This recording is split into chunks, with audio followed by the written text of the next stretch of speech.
तो गाइज़ जो gold facial होता है उसको लेकर ब्राइड्स के मन में काफ़ी डाउट्स रहते हैं कि हम गोल्ड फेशियल करें या ना करें। एक तरफ लोगों का क्या होता है कि गोल्ड फेशियल का नाम सबसे पहले आता है जब कोई टू बी ब्राइड होती हैं। तो चलिए आज की इस वीडियो में मैं आपको बताऊंगी कि आप गोल्ड फेशियल अपने फेस पर करें या ना करें, और करें तो कैसे करें।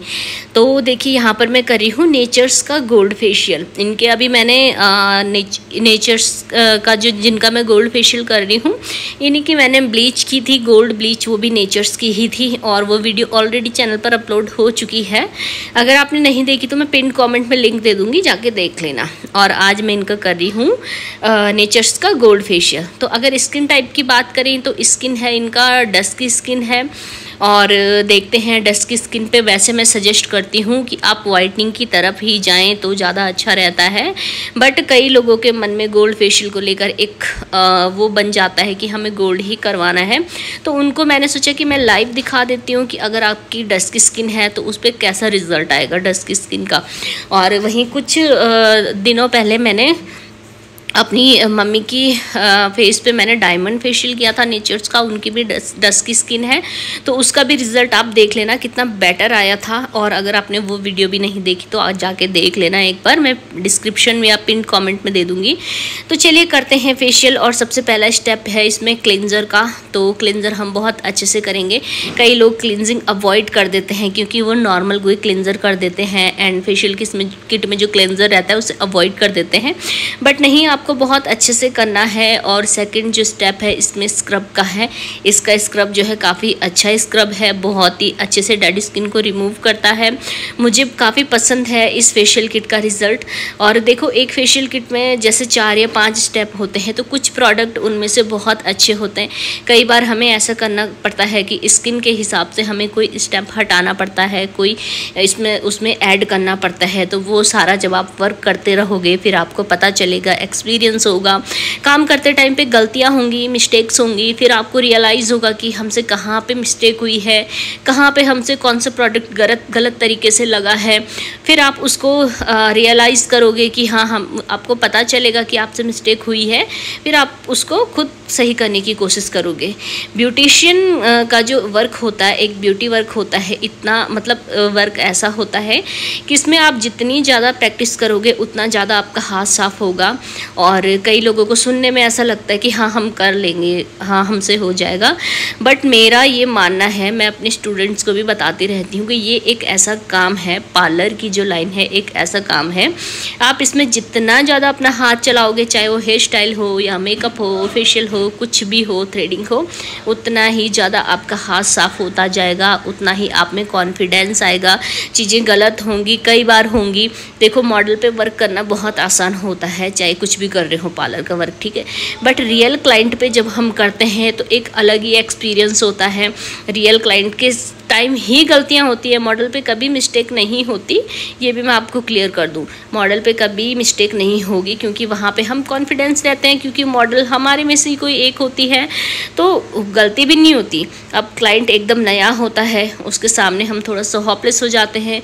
जो बिगिनर्स होते हैं वो बहुत ज़्यादा ये चीज़ होती है, तो हर कोई पहले बिगिनर रहता है, बाद में प्रो एडवांस बनता है, ठीक है। तो चलिए, बहुत सारी बातें होती हैं ब्यूटी लाइन में, कोई भी काम हो, हर किसी का अपना पर्सनल एक्सपीरियंस होता है। तो मैं कोशिश करती रहती हूँ कि आप लोगों के साथ शेयर करूँ, आप लोगों को बताऊँ, कॉन्फिडेंस आए ताकि आप लोगों के अंदर। और ब्यूटी कोर्स भी आप लोग घर में सीख सकते हो, मेकअप कोर्स भी सीख सकते हो, हेयर स्टाइल भी सीख सकते हो। तो चलिए, यहाँ पे स्क्रबिंग हो रही है हमारी, साथ ही साथ और फेशियल के जो स्टेप्स होते हैं बहुत ही मैटर करते हैं फेशियल में।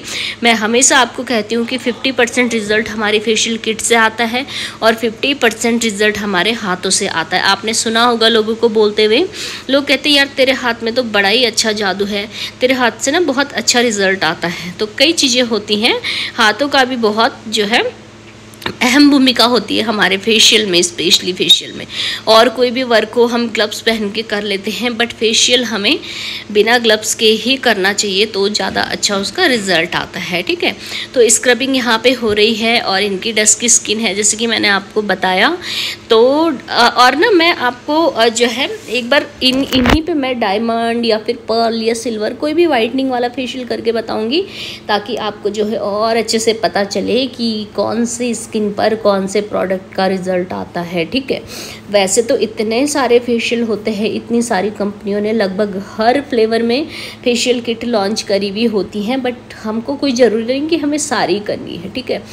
तो देख सकते हो स्क्रबिंग हो गई इनकी कंप्लीट, और अब हम यहाँ पे करेंगे क्रीम से मसाज। तो ये सारी इंपॉर्टेंट बातें मैं आपको बीच में इसलिए बता रही हूँ ताकि आप लोगों के भी जो डाउट्स हैं वो क्लियर हो जाए। नॉर्मली ये चीज़ हर कोई बता देता है कि अब स्क्रब करें, अब ये करें, तो मैं ये कोशिश कर रही हूँ कि जब तक इनके स्टेप्स क्लियर हो रहे हैं तब तक मैं आपको इंपॉर्टेंट बातें बताऊँ जो कि आपके काम आ सकें। जैसे टू बी ब्राइड्स होती हैं, किसी की शादी अक्टूबर में है, किसी की नवंबर में है, किसी की दिसंबर में है। अब लड़कियों को क्या होता है, लड़कियों को बहुत टेंशन होती है। सबसे पहले तो उनको ये टेंशन होती है कि यार कौन सा पार्लर बुक करवाऊँ। सबसे पहले वो जाती हैं सस्ते उसमें। कई बार ये होता है कि लड़कियों का बजट नहीं हो पाता, उन्हें किसी अच्छे पार्लर में करवाना होता है और उनका बजट नहीं होता, जिसकी वजह से वो सस्ते पार्लरों में चली जाती हैं। तो फिर सस्ते पार्लरों में ये चीज़ होती है कि वो कंपनी नहीं देखते प्रोडक्ट की, कोई भी 200-300 में फेशियल कर देते हैं, जबकि ब्राइड के फेशियल इस रेट में होते ही नहीं है। मेरा जो पर्सनल एक्सपीरियंस है, ठीक है। अब आप सर्विस अच्छी देंगे, अच्छी किट लाएंगे तो ऑब्वियसली उसका जो प्राइस है वो बढ़ेगा ही। बट चलिए वो तो अपनी चॉइस है किसी की, कोई कहीं भी जाना चाहिए, हम किसी को कुछ नहीं बोल सकते। बट सबसे पहले मेरे हिसाब से आप क्या करें, सबसे पहले आप अपना बजट डिसाइड करें कि आपका क्या बजट है। देखो 19-20 हर ब्यूटिशियन कर देता है, आप उसमें ट्रस्ट करते हो तो आप अपना पहले बजट डिसाइड करो। उसके बाद आप किसी ऐसे ब्यूटिशियन पे जाओ जो कि ट्रस्टेड हो, जिनका आपने वर्क देखा हो पहले भी, ठीक है। अभी मैं बीच में बता देती हूँ कि अब यहाँ पे जेल का स्टेप हो रहा है। तो चलिए जिसका आपने वर्क देखा हो, कोई प्रीवियस ब्राइड रही हो या किसी की स्किन देखी हो, आपने पहले अच्छे से जांच लें, चेक कर लें, लोगों से पूछें, वर्क करें। हो सके तो एक फेशियल ऐसे ही करवा लें उस ब्यूटिशियन से, अपनी मैरिज का जो सिटिंग है उससे पहले करवा लें तो आपको रिज़ल्ट पता चल जाएगा, ठीक है। तो उसके बाद आप जाएँ और आप उनको मतलब बोले जिन पे आप ट्रस्ट करते हैं कि आप मेरी स्किन के हिसाब से बेस्ट कीजिए, चाहे आप सिल्वर कीजिए, गोल्ड कीजिए, कुछ भी कीजिए, मुझे बस रिज़ल्ट चाहिए, ठीक है। मुझे रिज़ल्ट से मतलब है और मुझे इस चीज़ से मतलब है कि मेरा फेस अच्छा हो, अच्छा ना भी हो, एटलीस्ट गंदा तो ना हो। गंदे से मतलब है एक्ने ना हो, कोई प्रॉब्लम ना हो फेस पे। बहुत सी लड़कियां जब ब्राइडल की जो प्री ब्राइडल की सिटिंग्स होती हैं फेशियल की वो लेने जाती हैं तो उनका फेस कईयों के पिंपल निकल जाते हैं। मोस्टली पार्लर वाले ये बोलते हैं कि निकलते हैं फेशियल से, बट ऐसा कुछ भी नहीं है। मेरी आज तक एक भी कोई ऐसी ब्राइड नहीं रही जिनके पिंपल निकले हों फेशियल कराने से। इनफैक्ट कई ब्राइड्स ऐसी रही हैं जिनके सही हुए हैं। तो ये सारी चीज़ें आप ध्यान रखें जब भी आप जाते हो ब्राइडल बुकिंग करवाने। तो अभी यहाँ पे फेस पैक लग रहा है और मैं कोशिश करूँगी कि इस टॉपिक पे एक सेपरेट वीडियो बनाऊँ ताकि आप लोगों को थोड़ा सा आइडिया मिल सके कि आप कैसे जो है अपने लिए पार्लर बुक करवाएं, कैसे मेकअप बुक करवाएं आप लोग, और क्या पॉलिसीज़ होती हैं और क्या चीज़ें आपको पूछनी चाहिए। बहुत सी जो लड़कियां होती हैं बहुत शर्मीली होती हैं, नहीं पूछ पाती कि हमें आपके पास क्या है क्या नहीं है या उन्हें कैसे करवाना है। एक्चुअली मन में तो उनके बहुत कुछ चल रहा होता है बट वो डिसाइड नहीं कर पाती। तो चलिए बातें करते करते यहाँ पे फेशियल भी हो गया हमारा कंप्लीट और रिजल्ट देख सकते हो आपको, ठीक है। जब मैं इनकी स्किन पर डायमंड फेशियल करूँगी तब मैं आपको बताऊँगी कि गोल्ड और डायमंड में से कौन